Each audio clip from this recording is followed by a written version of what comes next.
Olá pessoal, sejam bem-vindos a mais uma videoaula de Cálculo 3. Hoje vamos falar sobre regra da cadeia. Antes, pessoal, vamos lembrar a regra da cadeia para uma função de uma única variável, que nos dava uma regra para derivar uma função composta. Então é o seguinte, se y era igual a f de x, e x, por sua vez, era uma função de uma outra variável que estou chamando de t, ou seja, x é igual a g de t, onde f e g são funções diferenciáveis, então y é uma função indiretamente diferenciável de t, e poderíamos escrever da seguinte forma, né?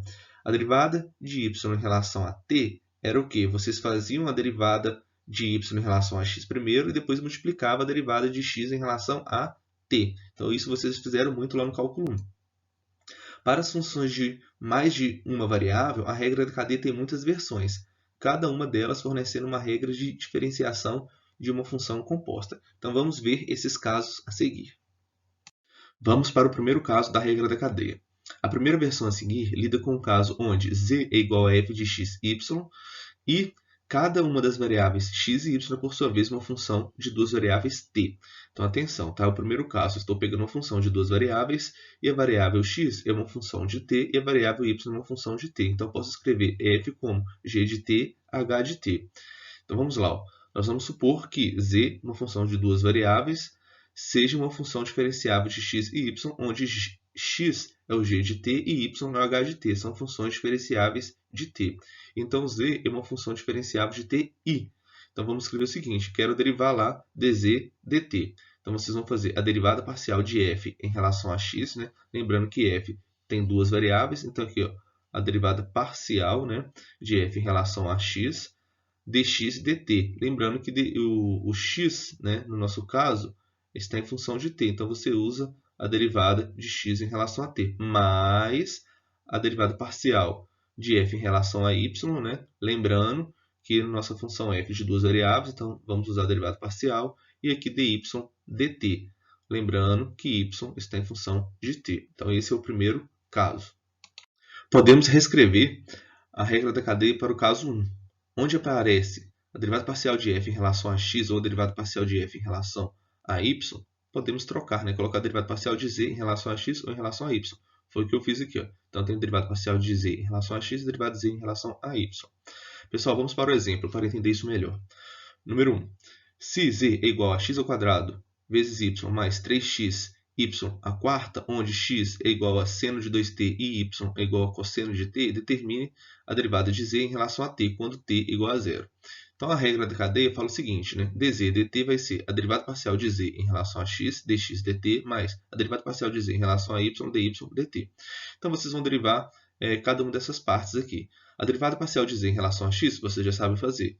Tá? Aqui. A derivada dx dt, a derivada de x em relação a t, vocês sabem derivar, né? Aqui vai dar 2 cosseno de 2t, que está aqui embaixo.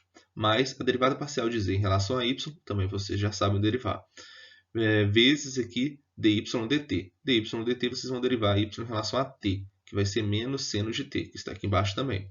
Então, agora, olha como que fica interessante. Não é necessário substituir as expressões por x e y. Imagina você ter que colocar aqui ó, x igual a esse valor todo aqui, y igual a esse valor todo aqui, daria um trabalho danado, né?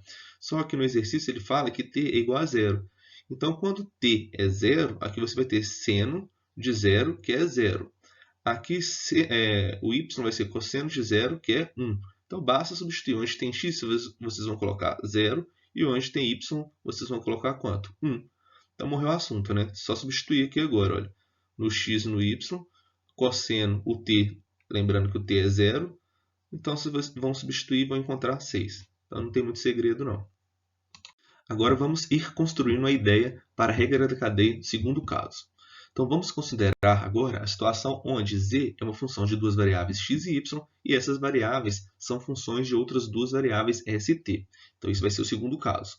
No primeiro, o x e o y eram só em função de t, ou seja, de uma variável. Aqui, o x e y vão ser funções de outras duas variáveis. Então, podemos escrever x como g de st e y como h de s e t. Então, z é indiretamente uma função de s e t, e desejamos determinar a derivada parcial de z em relação a s e a derivada parcial de z em relação a t. Ok. Lembre-se que para calcular a derivada parcial de z em relação a t, mantemos o s fixo e calculamos a derivada ordinária de z em relação a t. Aí, se vocês quisessem calcular a derivada parcial de z em relação a s, teria que manter quem fixo? O t fixo. Portanto, aplicando o teorema anterior, obtemos a derivada parcial de z em relação a t, que é igual a derivada parcial de z em relação a x. Observe que x é uma função de duas variáveis, então você vai usar a derivada parcial, ou seja, a derivada parcial de x em relação a t, mais a derivada parcial de z em relação a y. Lembrando também que y é função de duas variáveis, então a derivada parcial de y em relação a t. O argumento análogo serve para a derivada parcial de z em relação a s, né? O que vai trocar aqui vai ser só o s pelo t. Então, essa é a ideia do segundo caso da regra da cadeia. Assim, temos o teorema 3, a regra da cadeia, caso 2. Igual vimos anteriormente, supõe que z seja uma função de duas variáveis, seja uma função diferenciável de x e y, onde x é uma função de duas variáveis st, y também é uma função de duas variáveis st. Então, a derivada parcial de z em relação a s foi o que a gente acabou de ver, só que no lugar do t lá a gente está colocando s, tá certo? Atenção aqui, o caso 2 da regra da cadeia contém três tipos de variáveis. Primeiro tipo, s e t são variáveis independentes. X e y são chamadas variáveis intermediárias. E o último caso aqui, o z, é uma variável dependente. Então, algumas vezes vocês vão ver essa notação nos livros. Exemplo 2. É dada uma função de duas variáveis, x e y, onde x é uma função que envolve st e y é uma função que envolve o st. Determine a derivada parcial de z em relação a s e a derivada parcial de z em relação a t. Então, fiz aqui separadamente. Lembrando, né, que a gente tem que aplicar a regra da cadeia, o caso 2, porque o x é uma função de duas variáveis, o y também é uma função de duas variáveis. Assim sendo, a gente tem a derivada parcial de z em relação a s, a derivada parcial de z em relação a x, vezes a derivada parcial de x em relação a s, mais a derivada parcial de z em relação a y, e a derivada parcial de y em relação a s. Aí é tranquilo, né? Então, vocês têm que fazer a derivada parcial de z aqui em relação a x e em relação a y, vocês fazem normalmente. Aqui a derivada parcial em relação a x, a derivada parcial de x em relação a s, também é fácil, e a derivada parcial de y em relação a s. Substituiu e você pode, às vezes, simplificar, colocar em evidência, mas não tem muito o que fazer, tá certo? Embaixo vai envolver a variável t. Então, você provavelmente já deve ter feito a derivada parcial de z em relação a x e a derivada parcial de z em relação a y. Colocou aqui no primeiro, né? Colocou aqui no segundo. Agora basta fazer a derivada parcial de x em relação a t e a derivada parcial de y em relação a t, substituiu e acabou o exercício. Depois vocês vejam com mais calma. Pessoal, vocês viram que é bem semelhante à regra da cadeia para a função de duas variáveis em relação à regra da cadeia para uma variável. A diferença é, obviamente, que vai ter uma variável a mais, né? Mas, né, quando você tem lá, ó, dy, dt era dy, dx, dx, dt. Aqui é a mesma coisa, ó, deu z, deu y, deu z, deu x, deu s. Só que envolve uma variável a mais, você soma. E como que faz para lembrar dessa fórmula? Tem muita gente que fala assim, tem que decorar isso, professor? Não, galera, isso aqui é intuitivo, né? Uma ideia bacana para vocês usarem é a regra da cadeia através do diagrama em árvore. Então, vamos ver lá, só para vocês terem uma ideia. Você tem a sua função z. Z é uma função que envolve x e y. Então, o z vai levar no x, o z leva no y. Quando o z leva no x, tem a derivada parcial de z em relação a x. E aqui tem a derivada parcial de z em relação a y. Só que o x envolve outras duas variáveis. O x envolve o s e o t. E o y também envolve o s e o t. Do x no s, você tem a derivada parcial de x em relação a s. Do x no t, a derivada parcial de x em relação a t. Então, olha que maneiro. Se você quer calcular a derivada parcial de z em relação a t, você sempre tem que ir no caminho de t. E se você for nesse caminho, você vai ter uma derivada parcial, um produto, né? Aí você vai somar com outro caminho. Então, fica, olha, a derivada parcial de z em relação a t vai ficar este caminho, que é o del z, del x, vezes del x, del t. Então, está aqui. Mas, agora o próximo caminho, a derivada parcial de z em relação a y, e buscando o t de novo, ó, del y, del t. Colocou aqui. Então, isso vai nos ajudar quando tivermos uma regra da cadeia para 3 variáveis, 4 variáveis. Esse diagrama em árvore é muito bom, beleza?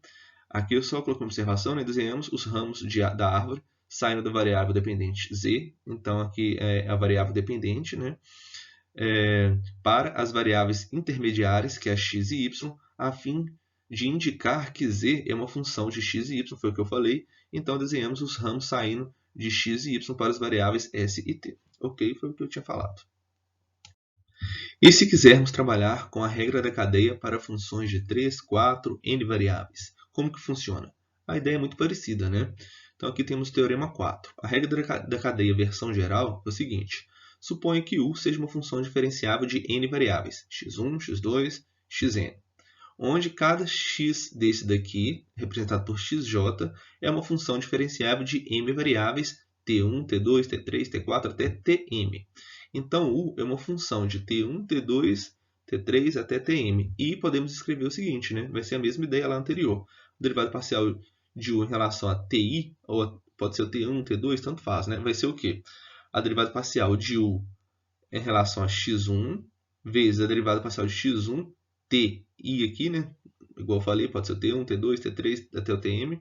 Mas, aí vocês vão fazer para todos os casos, né? A derivada parcial em relação a derivada parcial de u em relação a x2, ti, mais até a derivada parcial de u em relação a xn, aí a derivada parcial de xn em relação a esse ti. E esse i, igual eu falei, pode ser 1, 2, 3 até o m. Então, isso é um caso geral, tá? Vamos ver um exemplo 3. Se u é uma função que envolve três variáveis, x, y e z, e onde cada uma dessas variáveis envolve outras três variáveis, aqui no caso o x envolve o r, s, t, o y também e o z também. Então, determine o valor da derivada parcial de u em relação a s, quando r é igual a 2, s igual a 1 e t igual a 0. Então, pessoal, com auxílio, com a ajuda do diagrama em árvore, fica muito fácil.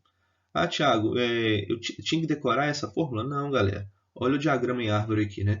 O u vai em três variáveis, x, y e z. O x vai na variável r, s, t, o y também e o z também. Então, se ele pediu a derivada parcial de u em relação a s, você vai nos três caminhos. Primeiro, a derivada parcial de u em relação a x vezes a derivada parcial de x em relação a s. Foi aqui o primeiro. Agora, mais o segundo caminho. A derivada parcial de u em relação a y vezes a derivada parcial de y em relação a s. Está aqui, ó. E para o último, né, a derivada parcial de u em relação a z e a derivada parcial de z em relação a s. Fez cada uma dessas derivadas parciais, que é tranquilo, né? A derivada parcial de u em relação a x ou em relação a y em relação a z, vocês fazem aqui. A derivada parcial de x em relação a s, tranquilo. A derivada parcial de y em relação a s, tranquilo. E por último, aqui a derivada parcial de z em relação a s. Resolveu essas derivadas parciais, agora é substituir. Quando r é 2, onde tem o r, vocês vão colocar por 2. Onde tem s, 1, onde tem t, 0. E mais ainda, né? O seu x, você já pode substituir direto, né? O x não é r vezes s vezes e elevado a t? Então, tem, ó, se o r é 2, o s é 1 e o t é 0, então você tem e elevado a 0, que é 1, vezes 1, 1, vezes r, que é 2, 2. Então, deu o x igual a 2. Então, substituindo os valores de r, s e t aqui em x, y e z, você já obtém um valor para substituir direto. Então, substituindo, você obtém o valor da sua derivada parcial. Ok? Então, pessoal, deixei alguns exercícios que tem lá no livro do Sturt, tá? Mas eu separei para vocês. O primeiro, usar a regra da cadeia para achar o dz dt ou dw dt. Então, lá do cálculo 1, vocês vão conseguir fazer isso de boa. O número 2, use a regra da cadeia para achar a derivada parcial de z em relação a s e a derivada parcial de z em relação a t. São só dois também bem tranquilos. E o número 3 é um exercício mais difícil, tá? Tem ele resolvido lá no Sturt, mas peço que vocês tentem fazer primeiro. É um exercício que dá trabalho, tá? Vocês conseguindo fazer e entendendo passo a passo, a parte de derivada parcial, regra da cadeia, está tranquilo, tá certo? Então é isso. Um grande abraço. Lembrando que as definições, exercícios e exemplos foram retirados do livro do Sturt, Cálculo Volume 2. Até a próxima.